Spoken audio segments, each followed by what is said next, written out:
Hallo ihr Lieben, herzlich willkommen bei Selmas Recipes.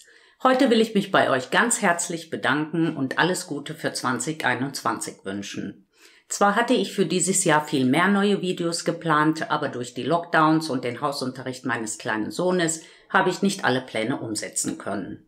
Deshalb freue ich mich ganz besonders über euer Interesse und eure tolle Unterstützung, für die ich ein ganz großes Dankeschön aussprechen möchte. Ich hätte nie gedacht, dass sich so viele Menschen für meine Rezepte interessieren würden. Dieses Jahr hat sich die Zahl der Abonnenten mehr als verdoppelt.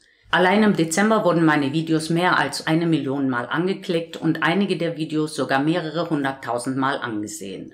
Und dafür danke ich euch sehr. Ihr seid einfach großartig.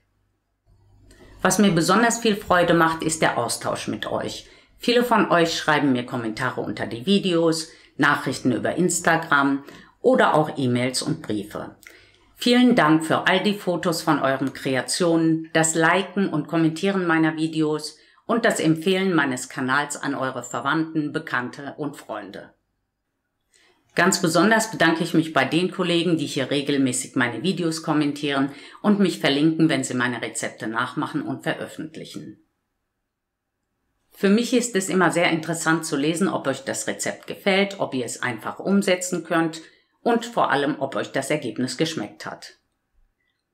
2021 geht es hier natürlich weiter. Ich habe schon viele Ideen, die ich mit euch teilen möchte. Wenn ihr einen Rezeptwunsch habt, dann schreibt mir einen Kommentar unter dieses Video. Ich kann zwar nicht immer jeden Wunsch erfüllen, aber ich versuche eure Anregungen immer so gut wie möglich umzusetzen. Total faszinierend finde ich auch, dass ihr aus so vielen verschiedenen Ländern zuschaut und auch von außerhalb des deutschen Sprachraums. Bisher habe ich meine Videos ja hauptsächlich auf Deutsch veröffentlicht.